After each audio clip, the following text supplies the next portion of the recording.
Hello दोस्तों, my name is Tanu. Welcome to the session. आज के वीडियो में हम सीडीपी के क्वेश्चंस को डिस्कस करने वाले हैं। जैसा कि हम 15 पार्ट में सीडीपी के क्वेश्चन पेपर को डिस्कस कर चुके हैं और एक वन बाय वन करके हम पहले पेपर वन के क्वेश्चन पेपर को डिस्कस करेंगे और जब पेपर वन का 23 पेपर कंप्लीट हो जाएगा तो हम पेपर टू के सीडीपी वाले पोर्शन को डिस्कस करेंगे। इसी तरीके से हम ईवीएस के भी क्वेश्चन को कर रहे हैं और मैथ पेडागोजी भी करेंगे, हिंदी पेडागोजी भी करेंगे और ईवीएस के कंटेंट वाले क्वेश्चन को भी हम करेंगे जो भी 2021 के एग्ज़ाम में पूछे गए हैं। तो आज का जो पेपर है वो 8 जनवरी 2022 का क्वेश्चन पेपर है। तो चलिए देखते हैं अपने आज के पहले क्वेश्चन को। अपने पहले क्वेश्चन की तरफ आगे बढ़ते हैं और सीडीपी का हम पहला क्वेश्चन देखते हैं कि विकासात्मक परिवर्तन सभी संस्कृतियों के बच्चों में सार्वभौमिक गति से होते हैं। मध्य बाल्यावस्था तक बहुत तेज गति से होते हैं, फिर रुक जाते हैं, हमेशा एक रैखिक तरीके से होते हैं और एक आयामी होते हैं। अगला क्या है? वंशानुगत कारकों और पर्यावरणीय प्रभाव की परस्पर क्रिया है। तो आपको समझ में आ रहा है कि यहाँ पे आंसर क्या होगा। वंशानुगत कारकों और पर्यावरणीय प्रभाव की परस्पर क्रिया है। और देखते हैं कि क्यों नहीं होगा अदर ऑप्शन, कि जो विकासात्मक परिवर्तन है वो रैखिक नहीं होते हैं, वो लीनियर नहीं होते हैं और वो एक आयामी नहीं बल्कि बहुआयामी होते हैं। तो ये ऑप्शन नहीं होगा। और ये मध्य बाल्यावस्था तक तेज गति से होते हैं, उसके बाद रुक जाते हैं, नहीं रुकते। विकास जीवन पर्यंत तक चलने वाली प्रक्रिया है, ये रुक नहीं जाते हैं, तो ये ऑप्शन भी नहीं होगा। अगला क्या है कि सभी संस्कृतियों के बच्चों में सार्वभौमिक गति से होते हैं। तो ऐसा बिल्कुल भी नहीं है। विकास की गतियाँ जो है वो, विकास की जो दर है वो अलग अलग बच्चों में अलग अलग हो सकती हैं, तो ऐसा भी नहीं है। इसीलिए विकासात्मक परिवर्तन जो है वो यहाँ पे सही ऑप्शन क्या होगा? वंशानुगत कारक और पर्यावरणीय प्रभाव की परस्पर क्रिया है। तो यहाँ पे डी ऑप्शन जो है वो बिल्कुल सही होगा। अगला क्वेश्चन देखते हैं कि स्थूल गत्यात्मक चालन कौशल का उदाहरण है जबकि सूक्ष्म गत्यात्मक कौशल की आवश्यकता है। तो ग्रॉस मोटर स्किल और फाइन मोटर स्किल। स्थूल का मतलब है ग्रॉस और सूक्ष्म का मतलब है फाइन मोटर स्किल्स का।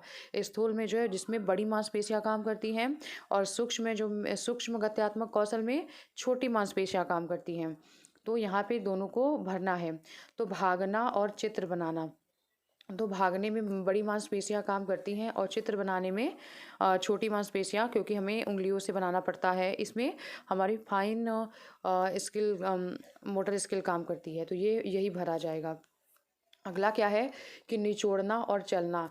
तो निचोड़ना और चलना यहाँ पे नहीं भर सकते हम, क्योंकि यहाँ पे हमें फाइन वाला काम करना है। और पकड़ना और चढ़ना ये दोनों ही क्या है? ग्रॉस मोटर स्किल के एग्जाम्पल हैं। और आड़ी तिरछी रेखाएं बनाना और ताली बजाना ये भी नहीं होगा। यहाँ पे हमारा क्या है? ए ऑप्शन है कि भागना जिसमें बड़ी मांसपेशियाँ काम कर रही हैं और चित्र बनाना जिसमें हमारी छोटी मांसपेशियाँ काम कर रही हैं। तो यहाँ पे ए ऑप्शन हमारा क्या होगा? सही आंसर होगा। अब हम अगले क्वेश्चन की तरफ चलते हैं। अगला क्वेश्चन क्या है कि इनमें कौन सी बच्ची मध्य बाल्यावस्था में होगी? इससे कौन सा बच्चा जो है वो मध्य बाल्यावस्था में होगा? कौन सी बच्ची मध्य बाल्यावस्था में होगी? एक बच्ची जिसने अभी सामाजिक संदर्भों में नकल सीखना शुरू किया है। और उसके बाद दूसरा है कि एक बच्ची जो अमूर्त विचारों का आसानी से पालन कर सकती है। तो ये एक बच्ची जो सकारात्मक खेलों में शामिल नहीं हो सकती है, या फिर एक बच्ची जो तार्किक रूप से तर्क कर सकती है और संरक्षण भी कर पाती है। एक बच्ची जो कि तार्किक रूप से तर्क कर सकती है और संरक्षण कर पाती है। तो मध्य बाल्यावस्था की विशेषता जो है वो डी होगा। यहाँ पे मध्य बाल्यावस्था की विशेषता यहाँ पे कौन सी होगी? और यहाँ पे डी वाला क्वेश्चन जो है वो क्या हो, डी वाला ऑप्शन जो है वो क्या होगा? मध्य बाल्यावस्था की विशेषता होगी कि एक बच्ची जो तार्किक रूप से तर्क कर सकती है और संरक्षण कर सकती है। तो यहाँ पे डी ऑप्शन हमारा सही होगा। और अगला है कि बच्चे सबसे पहले अपने परिवार में व्यवहार के तरीके सीखते हैं और मूल्यों और जीवन के मापदंडों को जानते हैं। तो ये बात बिल्कुल सही है कि सबसे पहले बच्चे अपने परिवार में व्यवहार के तरीके सीखते हैं और मूल्यों और जीवन के मापदंडों को भी जानते हैं। अगला क्या है कि परिवार बच्चों के समाजीकरण का एक द्वितीयक अभिकारक है। तो आपको ये मतलब हर एक क्वेश्चन पेपर में किसी न किसी तरीके से ये क्वेश्चन आया हुआ ही है। तो परिवार जो है वो प्राथमिक कारक है, ना कि द्वितीयक कारक है। तो यहाँ पे ये ऑप्शन जो है वो गलत हो जाता है। पहला सही है और दूसरा क्या हो जाएगा, वो गलत हो जाएगा। पहला सही हो जाएगा और दूसरा क्या हो जाएगा, वो गलत हो जाएगा। और अगला क्वेश्चन देखते हैं कि निम्नलिखित में से कौन सा युग्म सही है। तो शैशवावस्था में बच्चा तर्क को लागू करता है और अनुमान लगाने में सक्षम होता है। तर्क को तो लागू कर ही नहीं सकता शैशवावस्था में, और अनुमान भी नहीं लगा सकता, ये तो होगा ही नहीं। अगला क्या है कि पूर्व संक्रियात्मक अवस्था में बच्चा निगमनात्मक और तार्किक सोच रखता है। तो बिल्कुल ही गलत है, क्योंकि ये सबसे लास्ट वाली स्टेज मतलब कि अमूर्त संक्रियात्मक अवस्था की विशेषता है ये। मूर्त संक्रियात्मक अवस्था में बच्चा जो है वो वर्गीकरण और संरक्षण कर पाता है। तो यहाँ पे सी ऑप्शन जो है वो बिल्कुल सही मैच हुआ है। और डी ऑप्शन अगर हम देखें कि अमूर्त संक्रियात्मक अवस्था में बच्चा अनुकरण की शुरुआत कल्पनात्मक खेल करना शुरू करता है। तो यहाँ पे डी ऑप्शन भी नहीं होगा। इसका ये वाले का यहाँ पे है और ये वाले का यहाँ पे है। तो यहाँ पे हमारा सी ऑप्शन जो है वो बिल्कुल सही हो जाएगा कि मूर्त संक्रियात्मक अवस्था में बच्चा वर्गीकरण व संरक्षण कर पाता है। और अगला क्वेश्चन है कि पियाजे के संज्ञानात्मक विकास के सिद्धांत के अनुसार स्वयं व पर्यावरण के बीच संतुलन की खोज की प्रक्रिया को क्या कहते हैं। पियाजे के क्वेश्चन में क्या बोल रहा है कि एक मिनट, क्वेश्चन में बोल रहा है कि पियाजे के संज्ञानात्मक विकास के सिद्धांत के अनुसार स्वयं व पर्यावरण के बीच संतुलन की खोज की प्रक्रिया क्या कहलाती है। तो संतुलन की जो प्रक्रिया है वो साम्यीकरण कहलाती है, इक्विलिब्रियम कहलाती है। तो संतुलन की जो प्रक्रिया होती है पियाजे के संज्ञानात्मक विकास के अनुसार साम्यीकरण कहलाती है। मतलब कि इंग्लिश में अगर आप इसको देखेंगे तो क्या होगा, इक्विलिब्रियम होगा, इक्विलिब्रियम कहलाती है साम्यीकरण की अवस्था। और वो पूछ ही रहा है वही बैलेंस, सेल्फ और वर्ल्ड के बीच में जो बैलेंस होता है वो क्या कहलाती है, तो वो इक्विलिब्रियम कहलाती है। और ऑर्गेनाइजेशन के जो पार्ट होते हैं वो एसिमिलेशन एंड अकोमोडेशन होते हैं। तो यहाँ पे क्या हो जाएगा, यहाँ पे ए ऑप्शन हो जाएगा। अगला क्वेश्चन देखते हैं कि निम्नलिखित में से कौन सा कथन लेव वाइगोत्स्की के बच्चों के बारे में विचार को सही प्रकार से दर्शाता है। वाइगोत्स्की ने सुझाव दिया है कि बच्चों में बहुत सी क्षमताएं होती हैं जिसमें वे कार्य शामिल हैं जिन्हें बच्चे सहायता के साथ कर सकते हैं। बच्चों में बहुत सी क्षमताएं होती हैं जिनमें वे कार्य शामिल है जिन्हें बच्चे सहायता के साथ कर सकते हैं, मतलब जेडपीडी से। और अगला है कि वाइगोत्स्की बच्चों को एक कोरा कागज के रूप में देखते हैं। तो बिल्कुल भी गलत है ये। और बच्चे अपने ज्ञान के खुद निर्माता होते हैं, वो तो ये कहते हैं। और वाइगोत्स्की ने प्रस्तावित किया कि बच्चे वयस्कों की तुलना में मात्रात्मक रूप से कम सोचते हैं। तो ये बिल्कुल ही गलत है, ऐसा उन्होंने नहीं कहा। वाइगोत्स्की ने बच्चों की क्षमताओं को बहुत कम आंका। तो आप देख ही सकते हैं कि आप एलिमिनेट करके भी आंसर निकाल ही सकते हैं कि वाइगोत्स्की ने सुझाव दिया कि बच्चों में बहुत सी क्षमताएं होती हैं और जिनमें वे कार्य शामिल होते हैं जिन्हें बच्चे सहायता के साथ कर सकते हैं। तो यहाँ पे ए ऑप्शन जो है वो बिल्कुल सही होगा। अगला क्वेश्चन देखते हैं 8 नंबर वाला क्वेश्चन कि एक शिक्षिका किस संरचना का इस्तेमाल करती है जब वह एक बच्ची की जिगसॉ पहेली बनाने में मदद करती है, इशारे व संकेत से। इशारे और संकेत से एक शिक्षिका, हो सकता है क्वेश्चन ना दिख रहा हो ऐसे,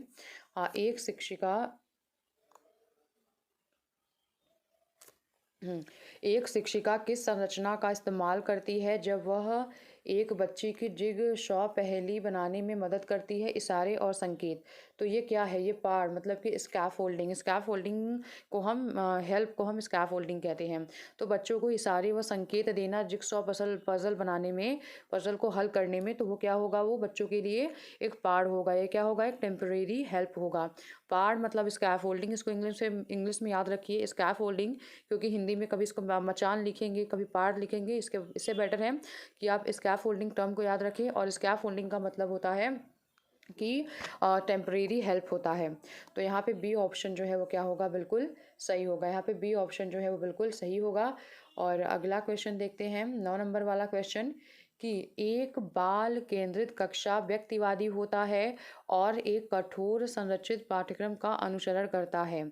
तो कठोर संरचित पाठ्यक्रम का अनुसरण नहीं करता, क्योंकि ये फ्लैक्सिबल होता है। बाल केंद्रित शिक्षा जो होती है वो प्रगतिशील शिक्षा पर चलती है।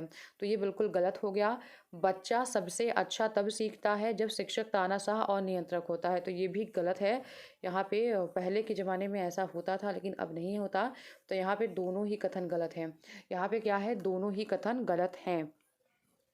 अगला है कि निम्नलिखित में से क्या एक प्रगतिशील कक्षा की विशेषता है, कि शिक्षक पूरी तरीके से कक्षा को नियंत्रित करती है। तो बिल्कुल गलत है, क्योंकि प्रगतिशील कक्षा के बारे में आपको देखना है। बच्चों की भागीदारी न्यूनतम है, बिल्कुल गलत है, क्योंकि बच्चे इसमें सक्रिय रूप से जो है वो क्लासरूम में होते हैं। गतिविधियां कार्य करते समय बच्चों का मूल्यांकन किया जाता है। समय सारिणी और बैठने की व्यवस्था तय होती है, बिल्कुल भी नहीं। प्रगतिशील शिक्षा जो होती है वो फ्लैक्सिबल होती है। तो यहाँ पे सी ऑप्शन बिल्कुल ही सही है। यहाँ पे सी ऑप्शन बिल्कुल ही सही है कि गतिविधियाँ कार्य करते समय बच्चों के कार्य करते समय ही उनका मूल्यांकन कर लिया जाता है कि वो कैसा सीख रहे हैं, कहाँ प्रॉब्लम है, कहाँ सिखाने की ज़रूरत है, इस तरीके से। तो यहाँ पे सी ऑप्शन जो है वो बिल्कुल सही है। अगला क्वेश्चन देखते हैं कि अमूर्त तर्क देता है कि हम कानूनों को बदल सकते अमृत तर्क देता है कि हम कानूनों को बदल सकते हैं यदि वे समाज की ज़रूरतों को पूरा नहीं करते हैं, लेकिन यह आपसी सहमति और लोकतांत्रिक प्रक्रिया के माध्यम से किया जाना चाहिए। तो ये लॉरेंज कोहलबर्ग के अनुसार अमृत नैतिक तर्क की किस अवस्था में आते हैं। अमृत जो है वो नैतिक तर्क की किस अवस्था में आते हैं, सामाजिक व्यवस्था अभिविन्यास, या फिर सामाजिक अनुबंध अभिविन्यास, सार्वभौमिक नैतिक सिद्धांत अभिविन्यास, अच्छा लड़की अच्छा लड़का। तो ये भी नहीं है, ये भी नहीं है, और ये भी नहीं है, क्योंकि इन्होंने कहा है कि, एक बार आप क्वेश्चन को अगर फिर से पढ़ेंगे तो देखेंगे कि हम कानूनों को बदल सकते हैं, समाज की ज़रूरत को पूरा नहीं करते। जो कानून समाज की ज़रूरत को पूरा नहीं करते हम उन्हें बदल सकते हैं, लेकिन यह आपसी सहमति और लोकतांत्रिक प्रक्रिया के माध्यम से होना चाहिए। मतलब उसमें सामाजिक अनुबंध होना चाहिए, मतलब उसमें सामाजिक समझौता होना चाहिए। अनुबंध का मतलब समझौता होता है, उसमें सामाजिक समझौता होना चाहिए। तो लॉरेंज कोहलबर्ग के अनुसार यह किस अवस्था में आएगा, तो ये आएगा सामाजिक अनुबंध अभिविन्यास में आएगा। बी ऑप्शन जो है यहाँ पे बिल्कुल सही है। अगला क्वेश्चन देखते हैं कि हार्वर्ड गार्डनर के सिद्धांत में बुद्धि के व्यक्तियों ने अपनी पहचान, अपनी स्वयं की पहचान, इसके पहले वाले क्वेश्चन में दूसरों की भावनाओं को हम समझ रहे थे, और इस वाले क्वेश्चन में हम खुद की भावनाओं को समझ रहे हैं। तो मैंने आपको बताया था बहुत अच्छे से इस क्वेश्चन को, कि अपनी पहचान मानव अस्तित्व और जीवन के अर्थ के बारे में संवेदनशीलता होती है। तो किसमें होती है, तो मैंने आपको बताया था कि हिंदी से नहीं जाइए, इसमें इंग्लिश से जाइए। जिसमें हमें खुद को समझना है वो इंट्रा होता है, और जो दूसरों को समझना होता है तो इंटर होता है। एक बार फिर से, अगर हमें दूसरों की भावनाओं को हम अच्छे से समझ पाते हैं, उसके साथ फ्रेंडली बिहेव कर पाते हैं, तो वो इंटरपर्सनल स्किल हो गया। अगर हम अपने साथ अपने भावनाओं को, अपने इमोशंस को, अपने आप को अच्छे से कंट्रोल कर पाते हैं, तो वो इंट्रा पर्सनल हो जाएगा। ठीक है, तो इस क्वेश्चन में क्या पूछा गया है, अपने खुद के बारे में। तो ये क्या हो जाएगा, इंट्रापर्सनल हो जाएगा इसका आंसर। इसका आंसर क्या हो जाएगा, वो इंट्रापर्सनल इसका आंसर हो जाएगा। और अगर दूसरों के बारे में पूछा होता, जैसे कि इसके पहले वाले क्वेश्चन पेपर में था, तो वो इंटरपर्सनल हो जाता है। तो इसी में बस कंफ्यूजन होता है, बाकी सारी चीज़ें तो इसमें आसानी है, लेकिन इंटरपर्सनल और इंट्रापर्सनल में अगर आप हिंदी से जाएंगे तो डेफिनेटली कंफ्यूजन होगा ही होगा। आप इंग्लिश से जाइए, इंटर का मतलब दूसरा और इंट्रा मतलब कि खुद के साथ। अगला क्वेश्चन है कि 13 नंबर वाला क्वेश्चन है कि गिफ्ट के तौर पर कार मिलने पर एक 5 साल की बच्ची बोली, यह मेरे लिए नहीं है, लड़कियां कार से नहीं खेलती हैं। यह वाक्य क्या दर्शाता है? तो ये क्वेश्चन अगर आप मेरे साथ 4, 5, 6 जितने भी मैंने क्वेश्चन पेपर नए 2021 वाले सॉल्व करवाए आपको, अगर आपने सारे को किया है तो आपको समझ में आ गया होगा एक पैटर्न कि हर एक क्वेश्चन पेपर में जेंडर से क्वेश्चन पूछे ही जा रहे हैं और लगभग इसी पैटर्न पे सारे जगह क्वेश्चन पूछे गए हैं। तो मतलब कि आपको अगर प्रैक्टिस आप करते हैं, इसमें तो कुछ पढ़ना है होता नहीं है। अगर आप प्रैक्टिस करके जाते हैं तो आपका ये सब क्वेश्चन जो है वो जो 1-2 मार्क्स से आप लोग रह जाते हैं या बेटर नंबर आपका नहीं आ पाता, तो यही सारे क्वेश्चन हैं जो एकदम ईज़ी होते हैं, फिर भी आप उनको गलत कर देते हैं। ऐसा नहीं है कि आ नहीं रहा होता है, ऐसा है कि उस समय प्रेशर एग्ज़ाम का ज़्यादा होता है, इस वजह से गलतियाँ हो जाती हैं। तो प्रैक्टिस करके जाएँगे तो गलतियाँ कम होने के बहुत कम चांसेस होते हैं। तो ये क्या दिखा रहा है? जेंडर भूमिका में लचीलापन तो बिल्कुल नहीं दिखा रहा, प्रासंगिकता भी नहीं दिखा रहा, ये जेंडर स्टीरियोटाइप को दिखा रहा है। ये जेंडर स्टीरियोटाइप को दिखा रहा है, मतलब कि जेंडर रूढ़िवादिता को दिखा रहा है कि उन्होंने डिफ़ाइन कर दिया कि लड़के रोते हैं, लड़के नहीं रोते, लड़कियाँ रोती हैं, लड़कियाँ खाना पकाती हैं, लड़के घर के बाहर काम करते हैं, लड़कियाँ गुड़िया से खेलती हैं, लड़के जो है वो कार, स्कूटर इन सब से खेलते हैं। तो ये सब क्या है? जेंडर स्टीरियोटाइप होता है ये सब। तो यहाँ पे सी ऑप्शन जो है वो बिल्कुल सही हो जाएगा। और अगला क्वेश्चन है कि कक्षा में संस्कृति व भाषाई विभिन्नता को ध्यान में रखते हुए कौन सी नीति प्रभावी होगी? मानकीकृत व कठोर पाठ्यचर्या का पालन करना, प्रत्यक्ष निर्देश के तरीकों का उपयोग करना, कक्षा में संस्कृति व भाषाई विभिन्नताओं को ध्यान में रखते हुए कौन सी नीति जो है वो प्रभावी होगी? तो मानकीकृत व कठोर पाठ्यचर्या का पालन करना तो बिल्कुल ही नहीं, क्योंकि हमें अलग अलग संस्कृति और अलग अलग भाषाओं के बच्चों की विविधता को ध्यान में रखना है, तो कठोर पाठ्यचर्या नहीं अपना सकते। और प्रत्यक्ष निर्देश के तरीकों का उपयोग करना, कक्षा में प्रतिस्पर्धा की भावना को बढ़ावा देना, ऐसे ऑप्शन हमेशा ही गलत होते हैं। विभिन्नताओं को अभाव के रूप में ना देखना, तो ये बात यहाँ पे डी ऑप्शन जो है वो यहाँ पे बिल्कुल ही सही होगा। यहाँ पे जो डी ऑप्शन है वो बिल्कुल ही सही होगा। क्यों होगा? कि विभिन्नताओं को अभाव के रूप में ना देखना बल्कि एक संसाधन के रूप में देखना, तो यहाँ पे डी ऑप्शन जो है वो सही होगा। और 15 नंबर वाला क्वेश्चन है कि राष्ट्रीय शिक्षा नीति 2020 क्या प्रस्तावित करती है? राष्ट्रीय शिक्षा नीति 2020 क्या कहती है? कि शैक्षणिक वर्ष में एक बार ली जाने वाली औपचारिक परीक्षाओं के माध्यम से किया जाना चाहिए, ऐसा बिल्कुल भी नहीं कहती। एक निश्चित अवधि में बच्चों की प्रगति का पता लगाने के लिए महत्वपूर्ण है, तो ये बात ठीक हो सकती है। सभी शैक्षिक गतिविधियों का केंद्र होना चाहिए, तो ऐसा भी नहीं है। मूल्यांकन में हर एक चीज़ों को समाहित करना चाहिए, ऐसा ही नहीं है कि सिर्फ शिक्षा को, उसके खेल कूद, डांस, अदर एक्टिविटीज़ को भी इसमें शामिल करना चाहिए। योग्यता के क्रम में बच्चों को रैंक देने के लिए महत्वपूर्ण है, तो बिल्कुल भी नहीं। यहाँ पे बी ऑप्शन ही सबसे सटीक जा रहा है कि NEP 2020 के अकॉर्डिंग एक निश्चित अवधि में बच्चे की प्रगति का पता लगाने के लिए महत्वपूर्ण है, तो यहाँ पे बी ऑप्शन जो है वो बिल्कुल सही होगा। अगला क्वेश्चन है कि समावेशी शिक्षा के लिए क्या आवश्यक है? तो समावेशी शिक्षा के लिए विद्यार्थियों में क्षमता आधारित कठोर समूहन, तो कठोर समूहन नहीं करना है, हमें लचीलापन अपनाना होता है समावेशी शिक्षा और प्रगतिशील शिक्षा और बाल केंद्रित शिक्षा में।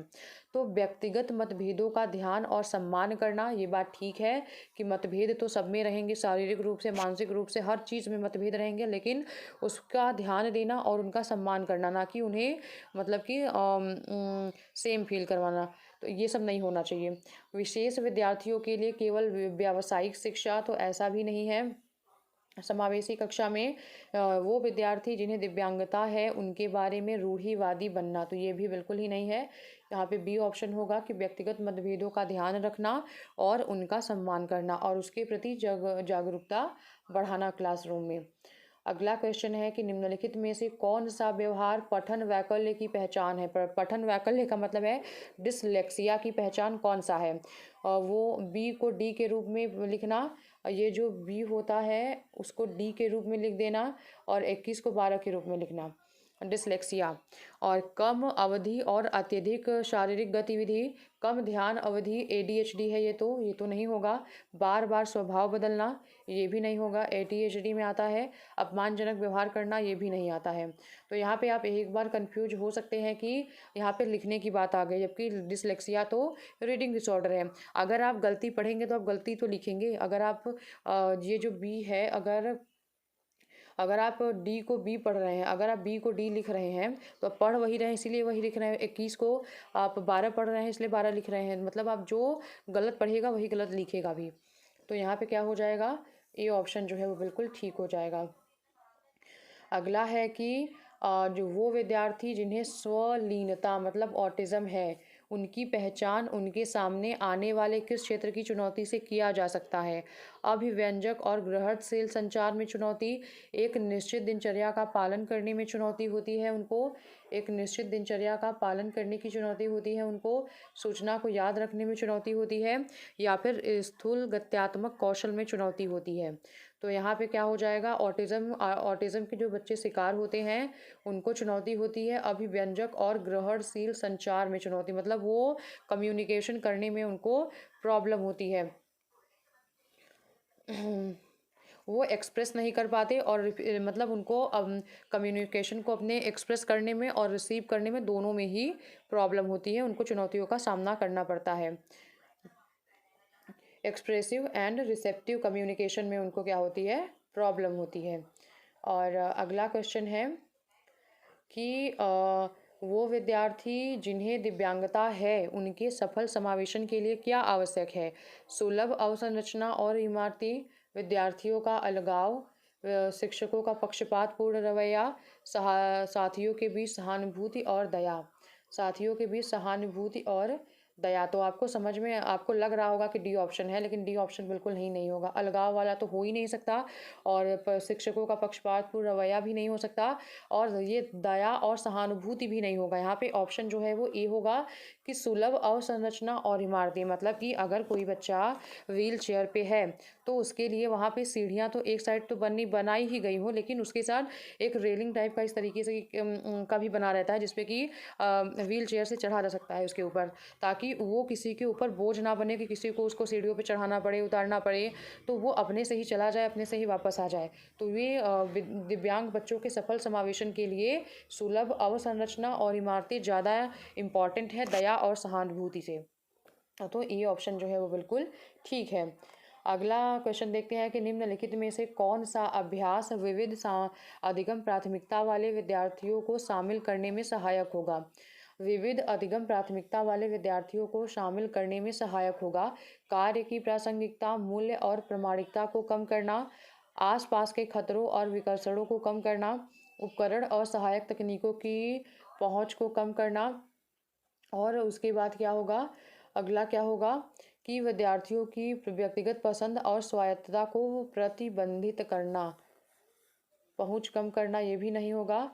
और प्रामाणिक कार्य की प्रासंगिकता को कम करना, मूल्य को कम करना, तो ये तो है ही नहीं। आसपास के खतरों और विकर्षणों को कम करना, तो यहाँ पे बी ऑप्शन सही होगा। आप हमेशा अपना एलिमिनेशन टेक्निक यूज़ करिए एग्जाम में जब आपको आंसर में ज़रा सा भी डाउट हो, क्योंकि इससे आंसर एकदम करेक्ट निकल के आते हैं।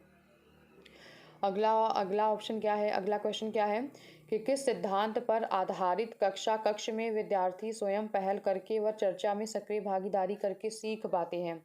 तो व्यवहारवादी अनुकरण करके सीखना, सामाजिक संरचनावादी और प्रतिपादक शिक्षण। तो आपको समझ में आ रहा है कि सामाजिक संरचनावादी इसका आंसर होगा, व्यवहारवादी नहीं होगा, अनुकरण करके भी नहीं होगा, प्रतिपादक शिक्षण भी नहीं होगा, क्या होगा, सामाजिक संरचनावादी। किस सिद्धांत पर कक्ष में विद्यार्थी स्वयं पहल करते हैं और चर्चा में सक्रिय भागीदारी करके सीखेंगे, जब वो सामाजिक संरचना पे आधारित होगा। अगला क्या है कि सार्थक अधिगम, मीनिंगफुल लर्निंग जो होती है मुख्य रूप से ज्ञान को ज्यों का त्यों उत्पन्न करती है, ज्यों का त्यों उत्पन्न करती है तब होता है जब विषय वस्तु को गैर संदर्भित किया जाए। और अगला क्या है कि तब होता है जब सक्रिय रूप से विद्यार्थियों के अधिगम को नियंत्रित करते हैं, में विश्लेषण, समालोचनात्मक सोच और समस्या समाधान की प्रक्रियाएं जो है इसमें शामिल होती हैं।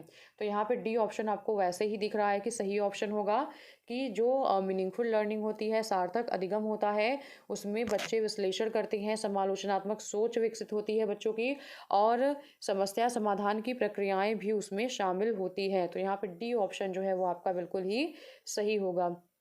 अगला क्वेश्चन देखते हैं कि राष्ट्रीय शिक्षा नीति 2020, एक ही क्वेश्चन पेपर में एनईपी 2020 से ये दूसरा क्वेश्चन है। निम्नलिखित में से किसकी वकालत नहीं करता है? आपको नहीं पे ध्यान रखना है कि संरचनात्मक समझ पर जोर, तो इस पे तो वो जोर देता है। योगात्मक मूल्यांकन पर वो जोर नहीं देता है, तो ये आंसर आपका हो सकता है।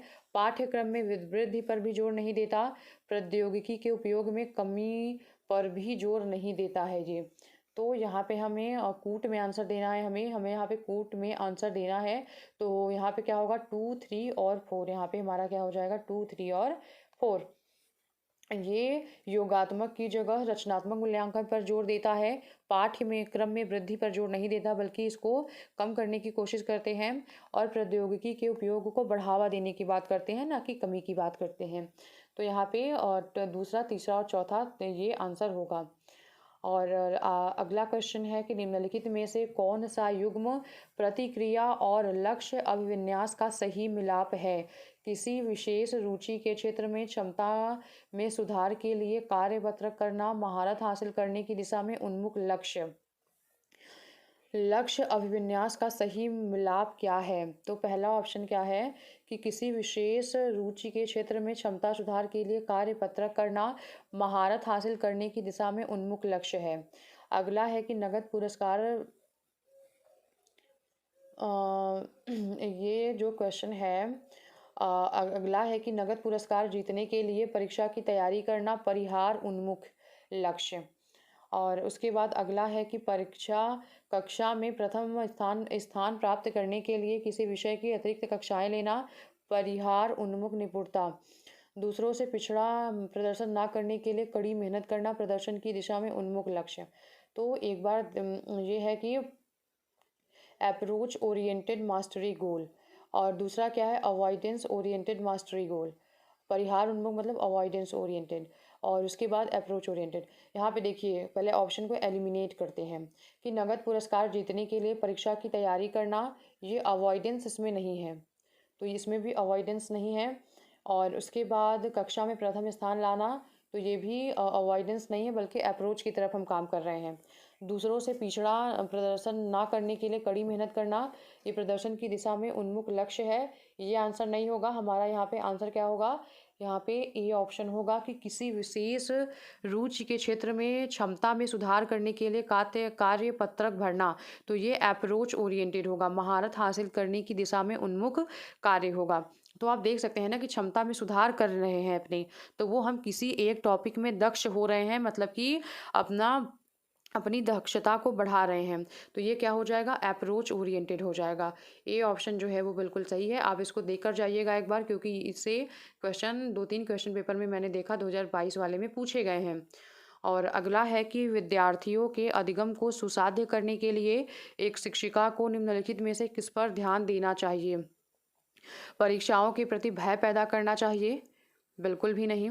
रटकर याद करने पर बल देना चाहिए? बिल्कुल भी नहीं। निष्क्रिय सुनने को बढ़ावा दिया जाना चाहिए? बिल्कुल भी नहीं। यहाँ पे आपके पास सिर्फ और सिर्फ एक ऑप्शन बचता है कि बच्चों के पूर्व ज्ञान के साथ संबंध जोड़ना चाहिए। तो डी ऑप्शन जो है यहाँ पे बिल्कुल सही है। अगला क्या है कि निम्नलिखित में से कौन सा विद्यार्थियों के द्वारा निर्मित भ्रांतियों से निपटने के लिए एक रचनात्मक दृष्टिकोण है? तो बच्चों में जो भ्रांतियाँ होती है उससे निपटने के लिए एक रचनात्मक दृष्टिकोण जो है वो चारों में से कौन सा है? तो रटने और याद रखने के लिए बहुत सारी विषय वस्तु देना, तो ये बिल्कुल भी नहीं है। और ऐसी परिस्थितियां बनाना जहां गलत धारणाएं व्यक्त करना प्रतिबंधित हो, ये भी बिल्कुल नहीं होगा, क्योंकि जो गलत धारणाएं होती हैं वो भी सीखने का एक भाग होती हैं। भ्रांतियों के प्रत्युत्तर हेतु प्रयोग और अवलोकन को अवसर देना, ये है, ठीक है, ये पॉजिटिव है। और अगला क्या है कि विद्यार्थियों की पूर्व मान्यताओं और वैकल्पिक अवधारणाओं को अनदेखा करना, ये भी गलत है, क्योंकि बच्चों की जो पूर्व मान्यताएं और वैकल्पिक धारणाएं होती हैं, जो कि बच्चों की भ्रांतियां होती हैं, उन्हें हमें अनदेखा नहीं करना होता, बल्कि उसको हमें सॉल्व करना होता है। तो यहाँ पे सी ऑप्शन जो है वो बिल्कुल सही है कि जो बच्चों की भ्रांतियां हैं उससे निपटने के लिए रचनात्मक दृष्टिकोण, भ्रांतियों के प्रति उत्तर हेतु प्रयोग और अवलोकन के अवसर प्रदान करना। तो सी ऑप्शन यहाँ पे बिल्कुल ही सही है। अगला क्वेश्चन देखते हैं कि निम्नलिखित में से क्या विद्यार्थियों के बीच किसी कार्य की संरचनात्मक समझ को सुसाध्य करने में सहायक होगा। प्रतियोगिता सहायक होगा, बिल्कुल भी नहीं। दंड होगा, बिल्कुल भी नहीं। ये दोनों तो एकदम ही नहीं हो सकते। उसके बाद चर्चा और संवाद होगा, वेधन और अभ्यास होगा। तो वेधन और अभ्यास से बेटर क्या होगा, किसी भी संरचनात्मक लक्ष्य में क्या होगा, चर्चा और संवाद होगा। क्या होगा यहाँ पे आंसर, क्या हो जाएगा, 27 का आंसर होगा चर्चा और संवाद, ये ज़्यादा बेटर होगा। वेधन का मतलब क्या है, ड्रिल। ड्रिल और प्रैक्टिस जो है वो संरचनात्मक समझ को नहीं बढ़ाता है, बल्कि याद करने की और याद रखने की क्षमता को बढ़ाता है। तो चर्चा और संवाद जो है वो संरचनात्मक समझ को बढ़ाती हैं, तो इसलिए बी ऑप्शन यहाँ पे बिल्कुल ठीक है। अगला हम देखते हैं कि प्रभावी अधिगम के लिए एक शिक्षिका को विद्यार्थियों में सक्रिय करना चाहिए। क्षमता को स्थायी मानने की धारणा को सक्रिय करना चाहिए। क्षमता के वृद्धिशील होने की धारणा को, प्रतिस्पर्धा की भावना को तो बिल्कुल भी नहीं है, और हीनता की भावना को भी बिल्कुल भी नहीं है। यहाँ पे बी ऑप्शन के साथ आप जा सकते हैं। यहाँ पे आप बी ऑप्शन के साथ जा सकते हैं कि क्षमता के वृद्धिशील होने की धारणा को आपको यहाँ पे प्रभावी अधिगम के लिए एक शिक्षिका को विद्यार्थियों में क्षमता के वृद्धिशील होने की धारणा को सक्रिय करना चाहिए। मेरे हिसाब से बी ऑप्शन है, लेकिन ये जो क्वेश्चन था उसको ड्रॉप कर दिया गया था और इसके मार्क्स जो है वो सीटेट ने सबको दिए थे, लेकिन यहाँ पे बी ऑप्शन जो है वो आंसर बनाया जा सकता है, क्योंकि क्षमताएं जो है वो स्थायी नहीं हो सकती। आज की कोई पढ़ने में कमज़ोर है, अगर कल को वो मेहनत करता है तो वो बहुत अच्छा कर सकता है किसी भी सेक्टर में। तो ऐसा नहीं है कि क्षमताएं जो है वो स्थायी होती हैं, बल्कि हम उसको अपनी मेहनत से, अपने प्रैक्टिस से, अपने हार्डवर्क से हम उसको डेवलप कर सकते हैं। तो यहाँ पे बी ऑप्शन जो है वो आंसर हो सकता है। सीटेट ने इसके मार्क्स जो है वो सबको दिए थे। अगला क्वेश्चन है कि निम्नलिखित में से कौन सा बाहरी अभिप्रेरणा का उदाहरण नहीं है। दंड से बचने के लिए गृह कार्य करना, ये जो है वो बाहरी अभिप्रेरणा का उदाहरण है, तो ये आंसर नहीं होगा। ज्ञान प्राप्त करने के लिए वाद विवाद में समूह वाद विवाद समूह में शामिल होना, तो ये जो है वो आंसर होगा, क्योंकि उसने पूछा है कि बाहरी अभिप्रेरणा का जो उदाहरण नहीं होगा वो आंतरिक अभिप्रेरणा का उदाहरण होगा। तो ज्ञान प्राप्त करने के लिए वाद विवाद समूह में शामिल होना, तो यही आंसर होगा। प्रतियोगिता जीतने के लिए शतरंज सीखना, तो हमें जीतना है, मतलब एक्सटर्नल है ये, इंटरनल नहीं है ये। साथियों को प्रभावित करने के लिए नृत्य में भाग लेना, ये भी एक्सटर्नल है, इंटरनल नहीं है। तो हमारा यहाँ पे आंसर क्या हो जाएगा, बी ऑप्शन हमारा यहाँ पे आंसर होगा। अब हम अपने आज के लास्ट क्वेश्चन की तरफ चलते हैं कि के इस्तेमाल से विद्यार्थियों की उपलब्धि में होने की संभावना है। प्रासंगिक पाठ्यक्रम के इस्तेमाल से विद्यार्थियों की उपलब्धि में कमी होने की संभावना है, तो बिल्कुल भी नहीं, कमी होने की संभावना नहीं है, वृद्धि होने की संभावना है। तो शिक्षार्थी केंद्रित शिक्षा शास्त्र के इस्तेमाल से विद्यार्थियों की उपलब्धि में कमी होगी, बिल्कुल भी नहीं, इससे भी वृद्धि होगी, ना कि कमी होगी। अगला है कि सामाजिक सहयोग के इस्तेमाल से विद्यार्थियों की उपलब्धि में वृद्धि होने की संभावना है, ये हो सकता है। सामाजिक बहिष्कार से तो सुधार हो ही नहीं सकता, ठीक। तो यहाँ पे सी ऑप्शन जो है वो बिल्कुल ही सही है कि सामाजिक सहयोग के इस्तेमाल से विद्यार्थियों की उपलब्धि में वृद्धि होने की संभावना है। तो यहाँ पे सी ऑप्शन आपका आंसर हो जाएगा। यहाँ पे सी ऑप्शन जो है वो आपका आंसर हो जाएगा। तो आज हम सीडीपी के 8 जनवरी 2022 के क्वेश्चन पेपर को कर चुके हैं। अब हम कल नेक्स्ट क्वेश्चन पेपर को करेंगे, जो कि 10 जनवरी 2022 का है। जैसे ही जनवरी सेशन का क्वेश्चन पेपर सीडीपी पोर्शन में ख़त्म होगा, हम दिसंबर वाले क्वेश्चन को लेंगे, और जैसे ही हमारा सीडीपी और ईवीएस कंप्लीट होता है तो हम ईवीएस के भी कंटेंट वाले पार्ट को, उसके साथ मैथ पेडागोजी या हिंदी पेडागोजी को हम स्टार्ट कर लेंगे। तो अब हम जल्दी जल्दी काम करते हैं, क्योंकि अभी एग्ज़ाम होने में 1 महीने का वक्त है, और 1 महीने में तो बहुत सारी प्रैक्टिस हो जाएगी। मैं वीडियो बहुत सारी बना चुकी हूँ, लेकिन रिस्पॉन्स सही ना मिलने की वजह से मैं एक-एक वीडियो ही आराम से अपलोड कर रही हूँ। तो अगर आपको चैनल के कंटेंट पसंद आ रहे हों, तो आप अपने दोस्तों के साथ भी शेयर करिए ताकि उनको भी इसका लाभ मिल पाए। Thank you so much.